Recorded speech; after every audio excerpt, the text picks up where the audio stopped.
All right, thank you for staying with us. We're still looking at a hot topic, but joining us to discuss secrets to long-lasting relationships is Africa's premier live mind and behavioral change catalyst, the one, the only, Lanre Olusola is in the building.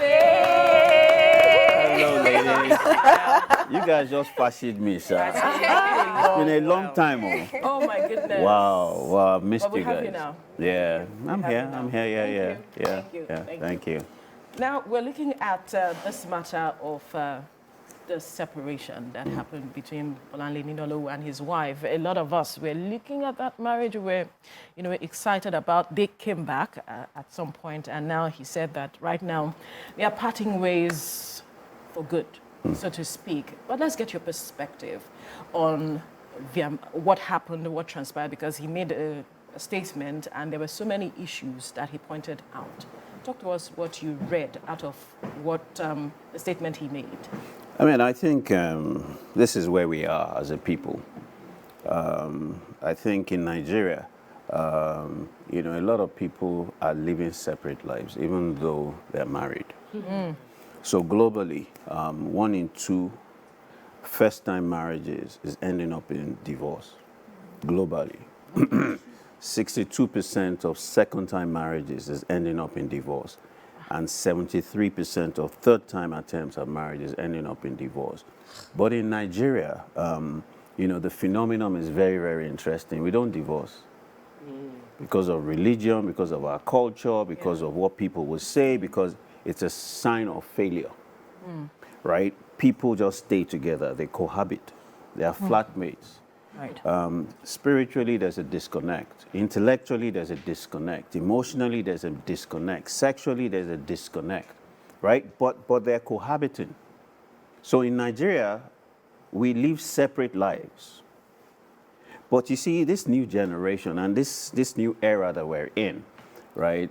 It's okay now for people to leave each other. If you notice, right, when people marry now, the young people that marry, 2 years, 1 year, they're gone.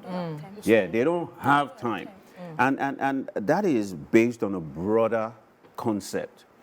The world now, does not really care about that institution of marriage.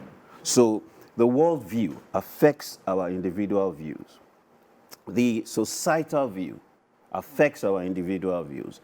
And then your family values influence your personal views. 30 years ago, if you had an issue with your spouse and you went back to your parents, no matter what the issue will be, what would they tell you? They'll chase you back. Go back there. But now, you are independent, you are financially independent, you don't need to go back there. You just leave and go and stay on your own. It is like 6 months, 1 year after that they will know, or 2 years after that they will know, that something has happened. You are living your life, and your friends and the people that you surround yourself with also, what are their core values, right? If they also, they don't care, right? They will not care. And you see, a lot of people think that it's just the husband and the wife in the marriage. No. Yeah, the family is involved. Your friends are involved. Anybody that you're listening to. Yes, everybody that you're listening to. Social media is involved. TV is involved. What films are you watching? What series are you watching? Those things influence your thinking and your core beliefs. Yeah, and your decisions. And so, I wouldn't like us to just look at this from an insular perspective or from an isolated perspective. It is the norm in society today. There are people that are married, right? But are separated. But they're not really connected anymore. And the question is this: do you just want to save face? What is the import and the impact on the children? Because you see, when you bring up children in a dysfunctional environment, it affects them emotionally, psychologically, and behaviorally. And so you have to ask yourself, what is really going on? And are you guys talking about that situation? Because you may think that your children don't know. You may think that they don't feel what is going on. But guess what? They know, they feel it, and it's affecting them. And one of the ways that you know is their behaviors. The second way you know is the academics. It will start to drop. And with children, you know, those are the two critical ways you will know. However, on the long term, it would affect them emotionally and psychologically. And even as adults to be able to function. Yeah. So, you know, I think that, you know, we should approach this conversation. Absolutely. That's actually what we want to do. Yeah. Right. So you mentioned that there are couples in marriages that are living apart mentally, even though they're living together physically. Yeah. So that means that they have outgrown each other. So what kind of advice can you give to couples in a marriage that feel they are outgrowing each other? They haven't gotten to the peak yet, but they're beginning to sense that there's something off about my partner that is, you know... You don't even know they're actually outgrowing each other. Yeah, they can tell to a certain extent. Well, you know, some know. Some don't. Some know and want to do something about it. Some know and don't care. Some don't know. Some, you know, the people around them know. You know, so there are different scenarios. For the guy that knows and wants to do something about it, right, then it's important for you to sit down and first of all do a reflection. You know, and ask yourself, you know, how old are we? How mature are we? Because maturity and seeking for peace is one of the greatest things that, you know, keeps marriages together. You know, it's a case of when we get into an argument or we have a conflict. Am I trying to prove that I'm the one that is right? Am I choosing my own perspective, right? My own core values, my own ideologies, my own belief over the relationship and over peace in the relationship? So I call it choosing peace over justice. Right. A lot of people would rather choose justice. And their argument is based on the fact that I am the one that is right. And I want it to has gain to be closure. my way. And I, you know, and I insist that, you know, we have this conversation now. Rather than, you know what, let's approach this from a mature perspective. Let us talk. You have your views. I have my views. And let us, you know, merge those views and come up with one solution. Like a marriage appraisal. Yes. So that's the people that know. That's the first thing. The second thing is to then accept that we have grown apart. Yeah. You know, when you marry, and that's why, you know, one of the concepts that you know, a lot of people used to teach us is don't marry early. Because you see, what you want at age 21 Totally different. and what you want at age 25 is different from what you want at 30, 35, 40, 45, 50. Interesting. Oh, yeah. So when is the best age to get married? You know, there is no age. It's the age where you are mature. It's the age where you've found yourself. It's the age where you've discovered your true essence. It's the age where, you know, you understand that you're here for a purpose, right? And you understand the purpose of that marriage. Key. Very key.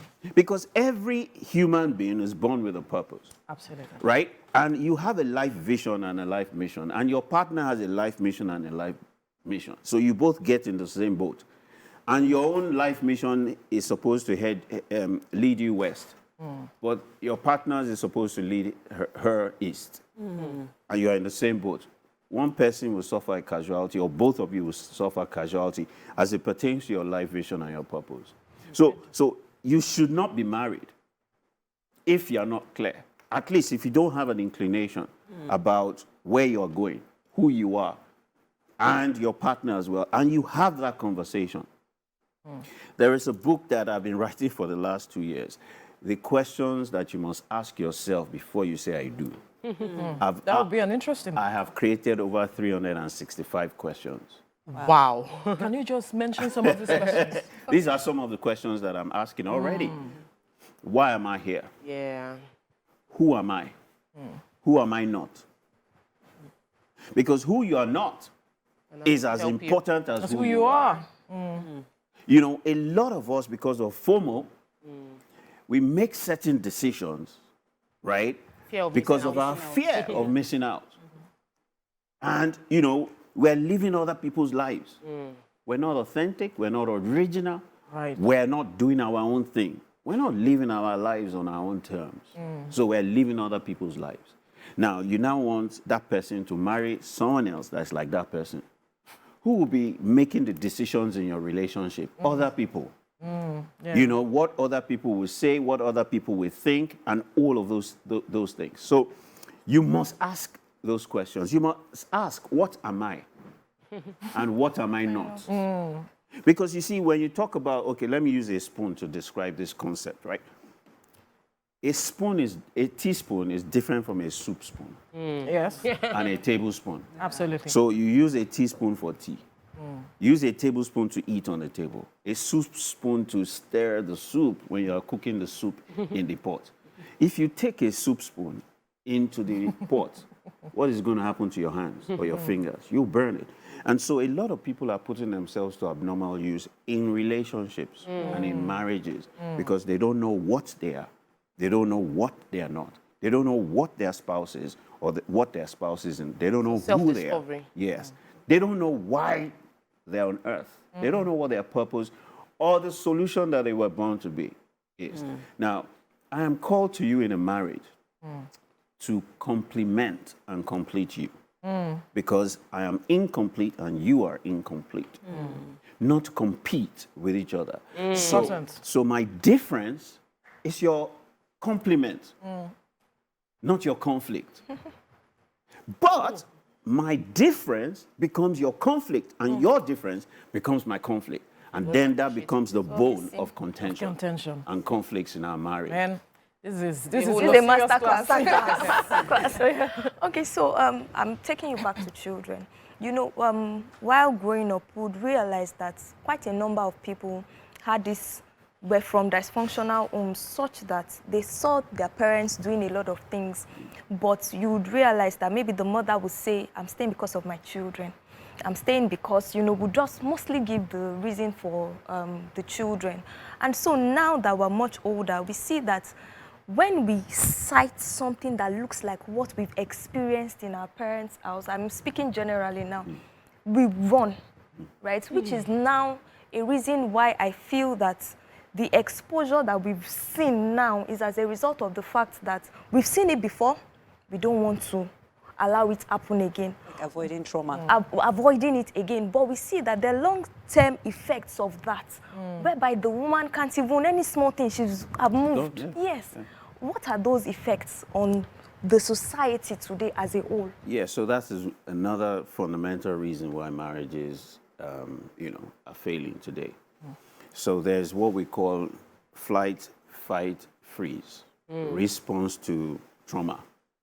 And so I often say that there are three victims in any dysfunctional environment. The person that is abusing, the person that is abused, and the witness. So in this case, the children witnessed it. You see, we're all products of our environment. It's almost like the greatest school when it comes to marriage is the family institution you're born into. Because you wake up in the morning, 24/7, you're there.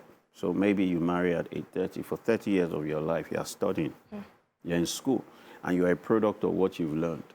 It's because all you know is all you have learned. Right? And you cannot produce anything outside of that. So it's either you replicate that model or you resist it. But what you resist persists. So you now realize that, man, this is a trigger. But that trigger psychologically impacts and emotionally impacts you. So you make a decision. So I say to people, there is no decision that we make that is not based on an emotion. So every decision you make is emotionally based. Yeah. And every emotion you have is belief-based. And every belief you have is your thought influence. And every thought influence is coming from an environment. So your environment shapes your thoughts, your beliefs, your emotions, ultimately your decisions. And your decisions influence your actions. So you are now acting out of, a place of what you truly want. You want to be happy.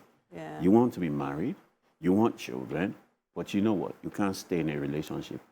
And you're wondering, what's wrong with me? After every 6 months, you sabotage that relationship. Self-sabotage. When, everything is looking all rosy, then your commitment phobic dysfunction shows up. You sabotage that relationship. You always fight or you always escape. Once it's getting too intense, find out that you just do something. I beg, Joe, I can't hear. And if you see the patterns, you'll realize that, man, there's something going on.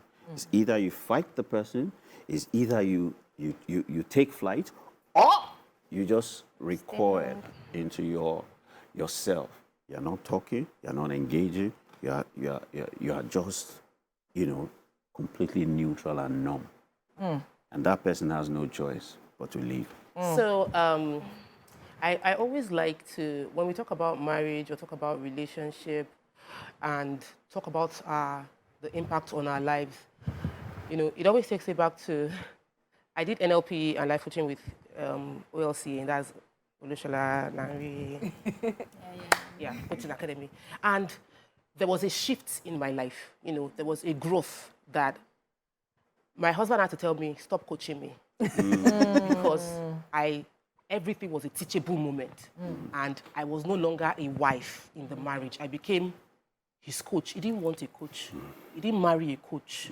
He didn't marry a therapist. He did not marry a guru. So he's not expecting me to start digging down to the root cause of the issue. Because for every time we talk, I'll start chunking down that, see, you're not addressing the real problem. Let me tell you how to address. And it's caused a bridge, so the knowledge was supposed to bring us closer, but it caused a gap. And there is allusion that this marriage that broke up, they were trying to draw lessons from, also had a gap based on growth. So I know that growth can be intellectual, growth can be financial, Even and spiritual. growth can be spiritual. Somebody has become Jim, and the second person is now looking, you now begin to see that the person does not know God anymore.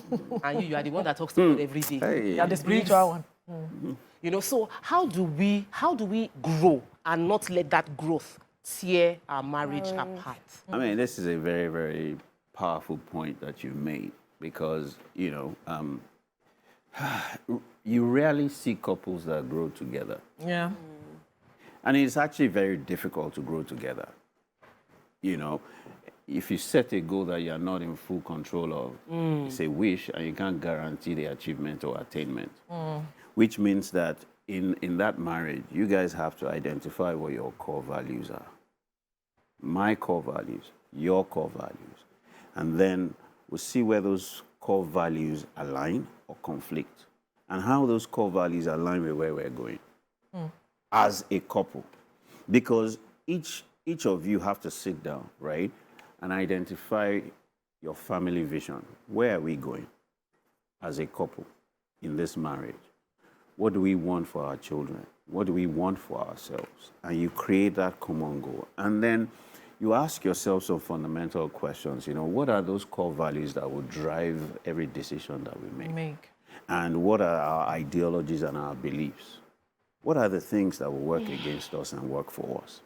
It's important that when you are courting, you make those decisions, you have those conversations. And that's when you have to ask all of those questions. That's why it's called courting. What do you do in court? You question people. That's why it's called courting. So that's why where you are supposed to spend a lot of time getting to know each other, even though you can't even actually know each other, because even you don't know yourself fully. So you begin that journey, because life in itself is a journey, right? You begin that journey, but you begin it based on that foundation of some knowledge, because one of the critical things that makes marriages work is having a knowledge and understanding and accepting your similarities and your differences. Very, very key. And so that couple, right, that are growing apart need to come to terms with the reality that, it is a reality. We cannot both grow at the same rate. We cannot both always have the same interest. Look, You stifle your marriage and your relationship when you expect that your partner is your all in all. Your partner can never be your all in all. It is too much pressure on your partner. Your partner needs friends. Your partner needs confidence. Besides Outside of you. Yes. Your partner needs bestos, her own besties. You see, I say that one of the greatest elements of love is freedom. Free your partner. If they truly love you, they will stay. They would honor and respect that freedom. You see, the truth is whether you monitor or you don't monitor, you can't guarantee what anybody does. Yes. At the heart of that freedom is trust, I believe. Yeah. But we need to quickly go on break. And when we return, we'll continue this masterclass. Stay with us. All right, thank you for staying with us. Earlier, I mentioned we are having a masterclass here because we have the one and only Lanre Olusola in the studio with us, talking to us about ideals of marriage. You can join the conversation and call us on 081-0764-1679 or 090-241-63440, or Twitter us using TVC Connect using the hashtag YourView on TVC. Now, let's backtrack a bit to this matter of what makes marriages work, actually. We need to understand it, the ideals. I know there is a thread that runs through that one can say these are the building blocks of marriage. What a day, especially for those who are looking to get married, those who are in marriages and are thinking, okay, let me take my time to look at how far we have come, what is missing, that are the ideals that are not part of the building blocks of our marriage or the foundation of our marriage. What are those things? Well, I'll say there are 5 main ones. I've mentioned one, maturity, peace, which is born out of being emotionally intelligent. So, researchers... We have a call on the line. All right. I apologize. No worries. Kelechi has called in from Shasha. Kelechi, good morning. Welcome to the show. Go ahead with your contribution. Veronica and Cook, good morning. Can you speak up, please? Can you hear me? Yes, we can hear you now. I'm a regular follower of this program. Thank you. But this is the first time I'm calling on a Saturday. Oh, hey. Yes. Auntie Topper knows what I'm talking about. Okay. But I want to ask this question to Dr. Lanre. Honestly, this hot topic is hotter. So I want to ask him this question, please. I do hear about self-belief. Experts will tell you believe in self.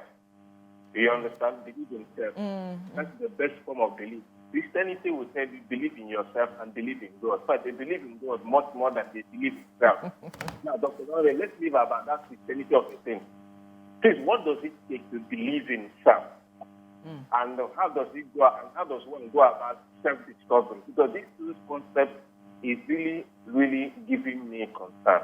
Right. Thank you very much. Thank you, Kelechi. Yes, thank you self-discovery and belief. Yeah, thank you, Kelechi. It's a very, very fundamental success factor. Yeah. Not just in marriage, in business, in life, is this cocktail.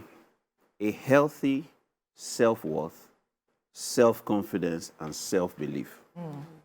Without it, you can't succeed in any chosen field of endeavor.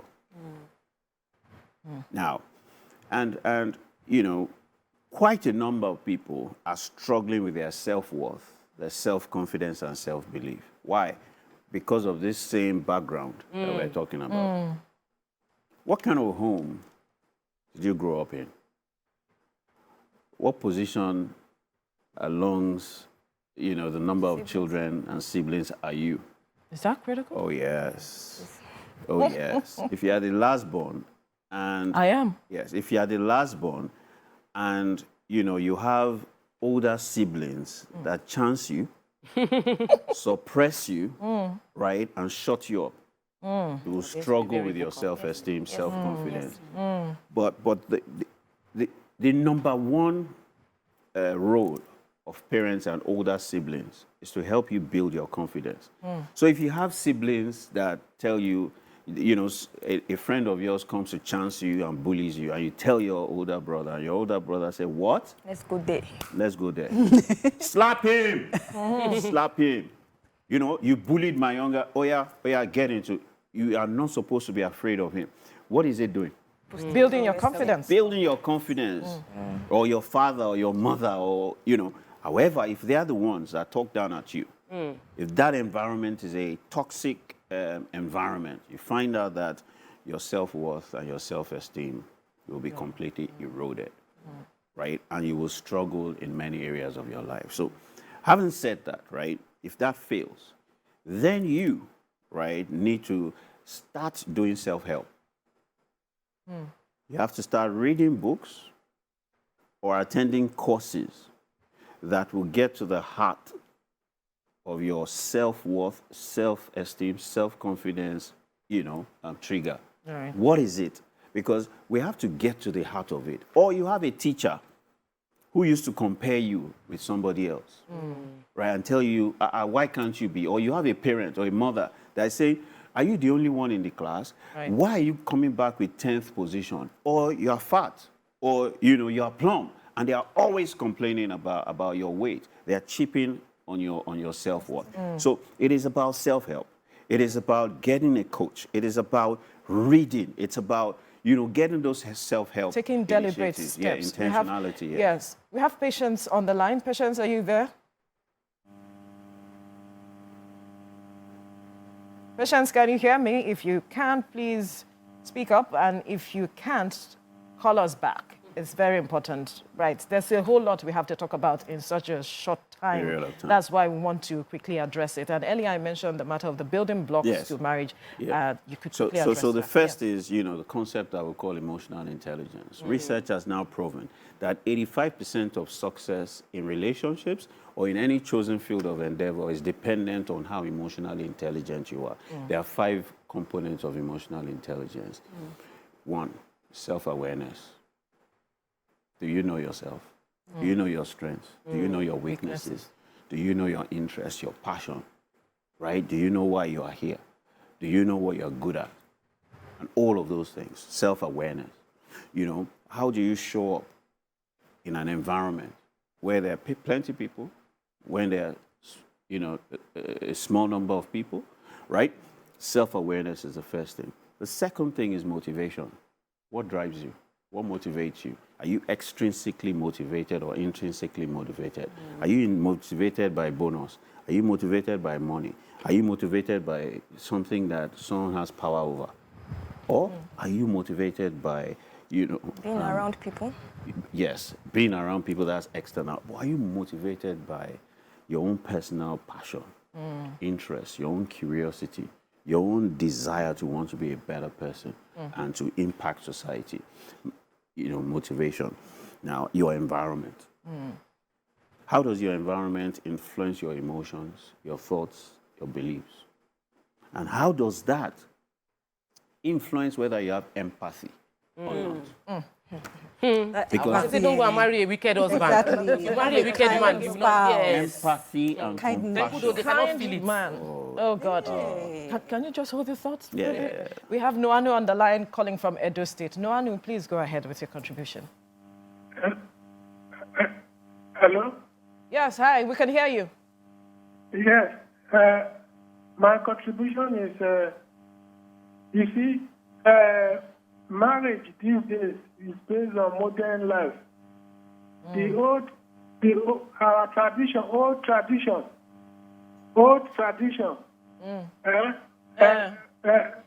support marriage. And it worked very well in the olden days. But these days, modern marriage is based on modernity. So that is why marriage fails these days. In the olden days, our mother did not leave our father. So that is why. Okay. That's, well, People have no. the opinion that it is modernization that is making marriages break up. Yeah. That our old system was working, but was it really working? I don't agree. Or maybe they were just you know- suppressed and they weren't self-aware, just like you have told us. You see, so let's look at it from a broader perspective, right? We are mostly influenced by what is going on in America. So our personal culture and tradition, right, is more external influenced. And if you looked at in America, if you looked at Europe and their divorce rates, it's the highest in the world. But if you look at India, the divorce rate in India is about 1%.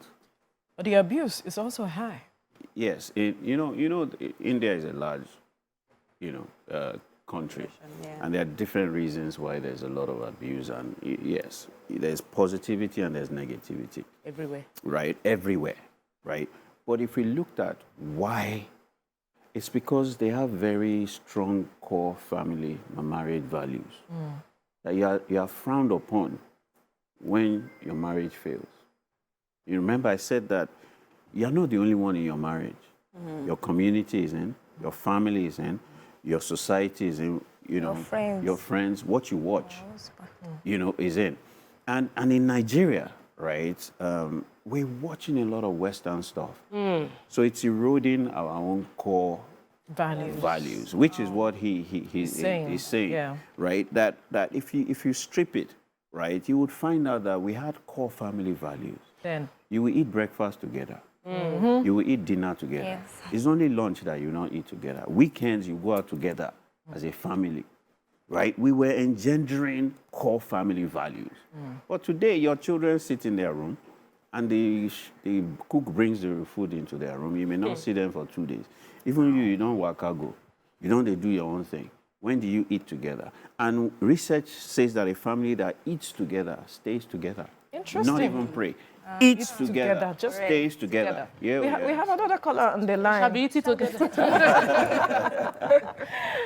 Please go ahead with your contribution. Oh, unfortunately, Damola, quickly. Yes. So one of the key elements that we hear that is key to a successful marriage is patience.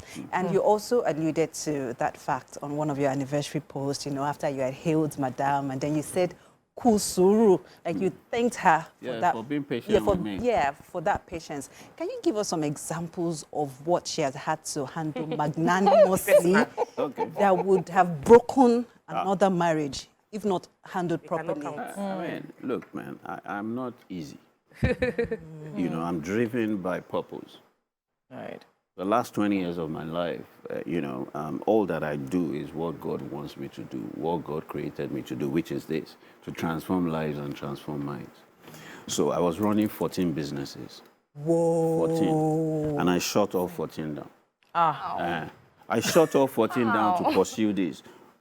She was patient. I was selling clothes. I was doing interiors. I was a civil engineer. I was building, renovating, and and all of those things, right? And one day I just came and said, God told me. God told me to shut down all my businesses. Wow. And I be husband, though. And father and provider. Wow. So patience, even though you don't understand what the hell this guy is talking about. Patience. Was it easy? No. It wasn't. It wasn't even easy for me. Because I was stumbling through it. Yeah. And the fact that, I now came and say, we have to change our name. Yeah. You married me as Lanre Kupolui. Now you change your name to Lanre Olusola. You this guy, Otikolo. So you were Mrs. X. Suddenly you were known as Mrs. Y. So that was a point of another struggle. So also the pursuit of my assignment requires that I travel a lot. Requires that I interface with a lot of people. Requires that every day I'm on Zoom or sessions at least maybe 8 hours a day. Yes. So including my children are patient with me. Right. They have to be. And that's why, the concept that I spoke about, freedom and liberty, Yes. is very, very important. Yes. Because one of the things that I also do is make sure that she pursues her dream. And I support her 150%. And as she fulfills her own dream, as she evolves as who God wants her to be, right? Which is the reason why she's here. She's not here because of me. She's here because God has created her for a purpose. So in supporting her to fulfill that dream, right? She yields and supports me to fulfill the reason why I'm created. And so as I am patient, she's patient. Marriage, and that's another element in emotional intelligence, suru. Patience. They say patience is a virtue. Oh yes, it is a virtue. Now, the ability to build relationships is another very critical component of emotional intelligence. Building relationships, right? The ability to know what makes you tick, the ability to know what interests you, the ability to know who you are, the ability to know, why you are here and what drives you, and the ability to support you in all of that, irrespective of the fact that it may be at variance to your own model. Yeah. Now, you must be able to accept that my model was nurtured. Yeah. I was nurtured into that nature. Likewise, she was nurtured into her nature. And if I feel that I have a right, to live by my nature, and I want people to accept my nature, right? Then you should also be able to let other people to be comfortable to be themselves. Why? Because I was nurtured based on my background. She was nurtured based on her background. And we're two different natured people coming together by virtue of our nurture. So maybe I married at maybe 30-something. She married at maybe 20-something, right? So I've got 32 years of nurture. She's got 25 years of nurture, right? And you are expecting that you will change someone. Never try to change your spouse. Never. That is where a lot of problems come in. And the question you want to ask yourself is, you want to change your spouse to what? You want to change your spouse to yourself. But you've had a 35-year head start. So you've got to be able to support them. Now, if both of you have common vision, right, and common values, that makes things easier. Okay, sir. Yeah. Okay, sorry. Yes, go on. Okay, a lot of people, the topic today is secrets to a long-lasting marriage. But there are people that have thoughts in their mind, myths that they've held on for a long time. So one of those would be that some people would say that once you have a big wedding, it means that your marriage won't last. It's a threat. Right? People think that way. So that's why Yorubas will sometimes say, when your yam is kidiko, you should cover it. Right? Another one would also say that the wife must be the one that would always cook in a marriage. So these are things that a lot of people have absorbed as their reality, such that anything that is different from what they already believe is heading for a failure in that marriage. Can you please bust those myths and shake those tables such that people are able to see that it's not just one way that leads to a lasting marriage? All right, so you were asking about the pillars. Another pillar is your belief system. Because you see, belief, man, is so powerful. Yes. One of the most profound statements I've ever heard in my life is this: if only you can believe, then all things are possible to him that believes. Yes. Now. If you also lack belief, then everything is impossible for you. Yes. So let's bring it into marriage. So you believe that there are certain things that affect and infect your marriage. Oh, they will affect and infect your marriage. Except you change those beliefs. It's almost like the software that runs this phone. It's your beliefs and your values. They are the software that run your life, that run every decision you make, that run your marriage, that run your business, that run your career, that run every single thing that you do. So if you have negative, limiting, and disempowering beliefs about marriage that you picked up in your environment, and note, it was someone's opinion, So you picked up some people's opinion and you accepted it as your own truth.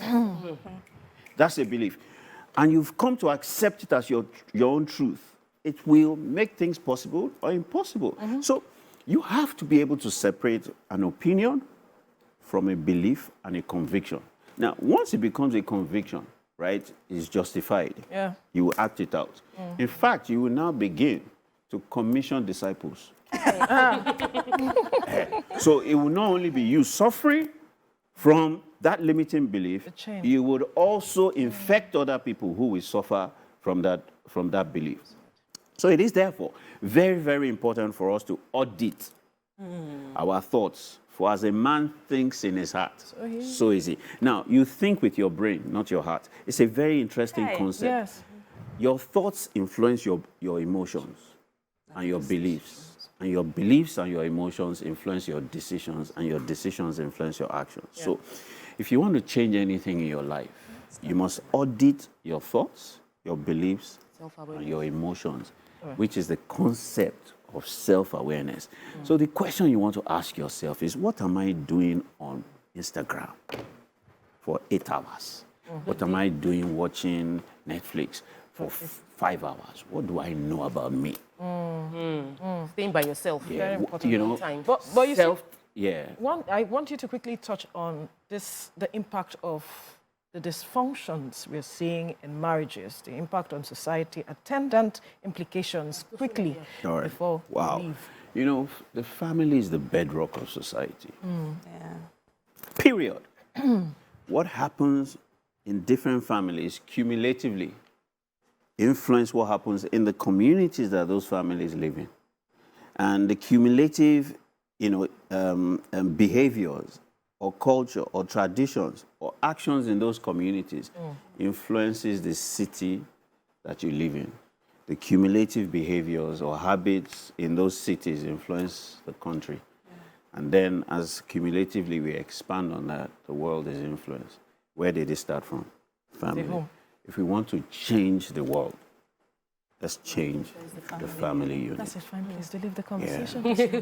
There's so much to unpack from this. There's so much. There's so much. If we had extended this show, there's so many questions to be asked. And I know that so many callers would have also called in to ask or contribute one way or the other. But we must thank you. Thank you. Dr. Lanre Olusola for this masterclass that we didn't pay for.